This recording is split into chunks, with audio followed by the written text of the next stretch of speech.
अल्लाह के रसूल सल्लल्लाहु अलैहि वसल्लम ने मुआज़ इब्न जबल को आखिरी ज़माने में शाम का गवर्नर बना के भेजा। शाम का गवर्नर, आखिरी ज़माना था 9 हिजरी के बाद का।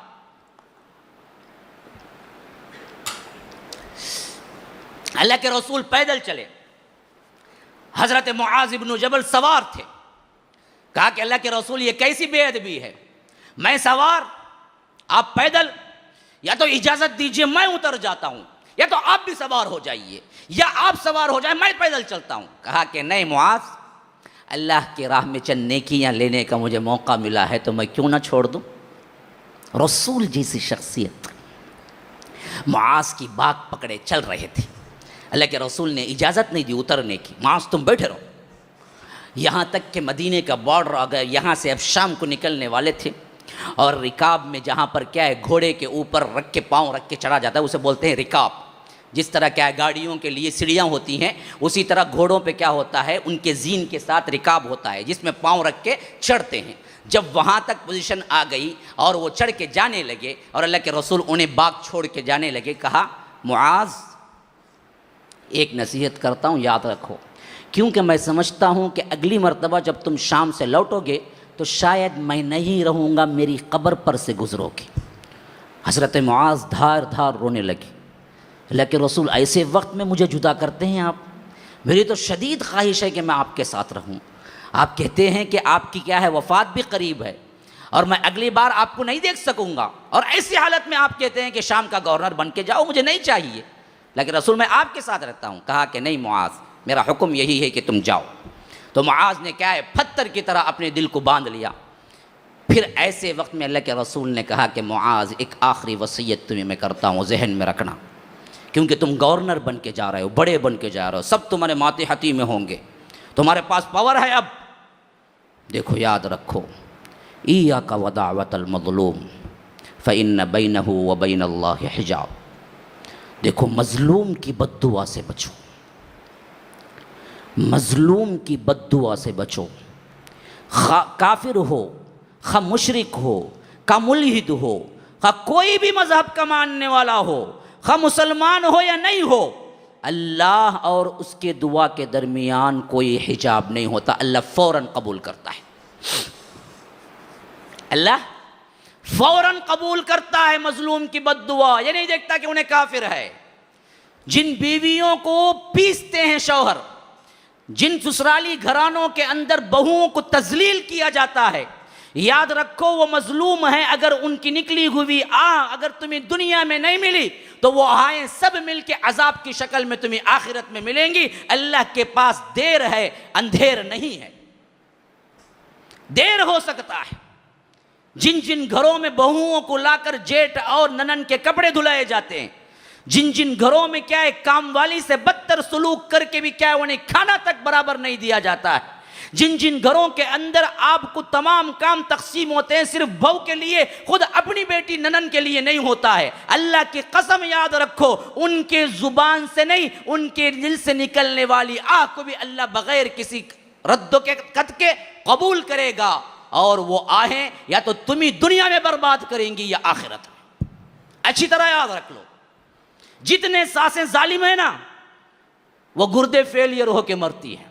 डायलिसिस खाओ भुगतो, हाँ क्यों नहीं करेगा अल्लाह। बेड में ऐसे पढ़ाता है मरते वक्त 3-3 4-4 साल कोमा में पड़ी रहती हैं, हाँ गलाजत का भी होश नहीं होता है। ऐसे फिर आता है अल्लाह, फिर उसके बाद बुलाता है।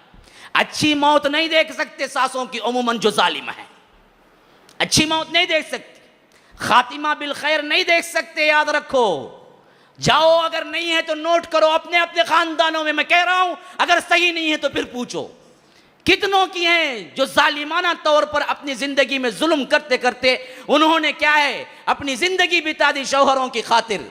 आखिरी में वही सास कैंसर, वही सास गुर्दे फेलियर, वही सास बीमारों का मजमुआ, रगड़ रगड़ के मरती है, रगड़ रगड़ के कुत्ते की जो मौत होती है। वैसे अल्लाह यही दिखाता है, जुल्म करते हो ना भुगत के जाओ, यहीं भुगत के जाओ। सिर्फ यहाँ से ख़त्म नहीं, वहाँ भी लूँगा पूरा पूरा बदला फिर बाद में भी। हाँ हमने मामूली समझ रखा है मुआशरे को। अल्लाह देखने वाला नहीं है। अल्लाह तबारक व तआला जुल्म पे कैसे राजी हो सकता है? हमने खानदानों की बागदौड़ ही जुल्म पे रखी हुई है। खुद की बेटी होती उसको एक काम नहीं, घर में नई नवेली दुल्हन आती उसका पूरा किचन संभालना, ये कौन सा इंसाफ है? वो आई बीवी, तुम्हारे बेटे की बीवी बन के आई, तुम्हारे खानदान की नौकरानी बन के आई। किस शरीयत ने उन पर पूरे खानदान की जिम्मेदारी डाली? कौन है? लाओ एक हदीस पेश करो। खानदान की जिम्मेदारी किसने डाली? शौहर की इताअत की जिम्मेदारी डाली। हाँ, अखलाकी तौर पर सास ससुरे का कुछ ख्याल रख लेती है तो अच्छा है, अखलाकी तौर पर वो भी। कानूनी जिम्मेदारी नहीं, कानूनी जिम्मेदारी शौहर की है बस। लेकिन ये बदबख्त, इस पर अंधी पट्टी ऐसी बनती है कि जो माँ बोले करो जी वो, जो तुम्हारी बहन बोले करो जी वो, नहीं तो नाराज हो जाएंगे। तो याद रखो, तुझे माँ के नाराज होने का डर है, अल्लाह के नाराज होने का डर नहीं। अल्लाह तबारक व तआला छोड़ दे, अल्लाह तबारक व तआला इसको माफ कर देगा, अल्लाह तबारक व तआला इस जिंदगी से रफ़ो दरगुजर कर देगा? नहीं, अल्लाह अपने तौर पर कोताही गुनाह होता है तो माफ कर सकता है। तुम्हारा इनफरादी गुनाह था, अल्लाह कहता है कि मैं चाहूं तो माफ कर दूं। लेकिन बंदों का जुल्म था, गुनाह था, बंदे जब तक नहीं माफ करेंगे अल्लाह भी माफ नहीं करता। अल्लाह नहीं माफ करेगा जब तक के बंदे नहीं माफ करते।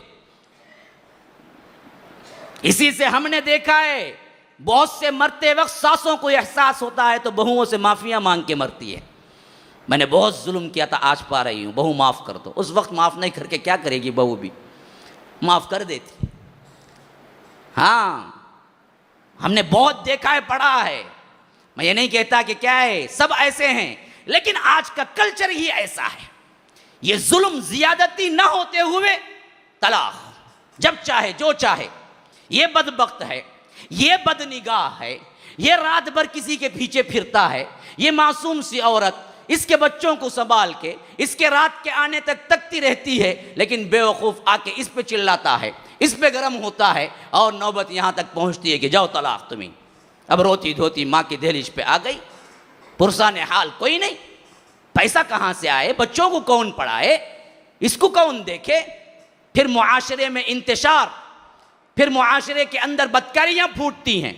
औरत जाए तो कहाँ जाए, मुतल्लका जाए तो कहाँ जाए, कौन पनाह देने के लिए तैयार है? बगैर अपनी लज्जत के एक पैसा खर्चा करने के लिए तैयार नहीं है मर्द। आज का इतना गिरा हुआ मर्द है, वो क्यों इसको पैसा देगा रहम करम पे? नहीं, तो अपनी इस्मतें लूटती हैं, अपनी इस्मतें लूटती हैं, अपनी इज्जतें खोती हैं, मुआशरे में अनारकली पहलती है, मुआशरे के अंदर बेहयाई फैलती है, मुआशरे के अंदर क्या जिना फैलता है, फिर इनकी भी अपनी कुछ बनती है। तब तक के दिल सियाह हो चुका होता है दोनों का। लेकिन वजह कौन बना? मर्द। अगर ये बदबख्त तलाक न देता तो इस मासूम सी बच्ची जो आज जानी बन चुकी है, एक घरवाली बन के जिंदगी गुजार रही होती। इसने शुरू किया था। अल्लाह छोड़ देगा इसको? अल्लाह माफ कर देगा इसको? क्या सोच रखे हैं अल्लाह के बाद? अल्लाह जालिम के सपोर्ट करेगा? मजलूम से अल्लाह तबारक व तआला छोड़ देगा? फिर तो अल्लाह इंसाफ वाला कहां रहा? अल्लाह के इंसाफ का तकाजा है। अल्लाह की कसम खा के कहता हूं, दोबारा कहता हूं, सहबारा कहता हूं, अल्लाह के इंसाफ का तकाजा है। अल्लाह मुंसिफ है, इसके लिए जरूरी है कि इन बदबख्तों को अल्लाह तबारक व तआला जहन्नम का अजाब का मजा चकाएगा। मामूली नहीं है। तुम रोजेदार बन जाओ, लेकिन तुम बीवी के साथ क्या करते हो अल्लाह को मालूम है। तुम तहज्जुद गुजार बन जाओ, तुम लोगों के सामने बड़े नमाजी बन जाओ, लेकिन मामलात में तुम सही नहीं हो तो याद रखो अल्लाह तबारक व तआला के पास से छुट के नहीं जा सकते। अल्लाह तबारक व तआला तुम्हारी नमाजों से धोखा नहीं खा सकता। वो जाओ किसी दूसरे मुसलमानों को धोखा दो। अल्लाह तबारक व तआला के सामने हर चीज़ आया है। रात के पर्दे में तुम क्या करते हो, दिन के उजाले में तुम क्या करते हो, वो सब कुछ मालूम है। ये जुल्म की इंतहाएं हैं मुसलमानों, जो हमारे रिवाज में, हमारे इसके अंदर खानदानों में बरसा बरस से चले आ रहे हैं, कोई पूछने वाला नहीं। शादियां होती हैं, टूटती हैं, बस एक गया गुजरा वाकया बन गया। सुनते हैं अच्छा वैसा होगा कि तलाक दे रहा उन्हें, उन्हें वैसा जीव नहीं, कितने की शादी कर दे तलाक, पकड़ो उसको, मारो उसको। हमारे खानदान की बहू बेटियों के साथ खेलता है, कोई उसको पूछने वाला नहीं। ये असल में हमारी मुर्दा होने की अलामत है। हमारे बेटियों पे जुल्म हो, हमारे बहुओं पे जुल्म हो, हमारे खानदान मुंतशिर हो, हमारे बेटियां इस्मत दरी और इस्मत को बेच रही हों, हमारी बेटियां जानिया बन रही हों, और उम्मत के नौजवानों को ख्याल तक न गुजरे कि उम्मत की बेटियां कहाँ जा रही हैं, फिर तो उम्मत कहलाने के काबिल नहीं, इंसान भी कहलाने के काबिल नहीं, जानवरों से बदतर कहलाऊं। उलाइका कल अनआम बल हुम अदल, जानवरों से भी बदतर जिंदगी गुजार रहे हैं। ये कैसी जिंदगी है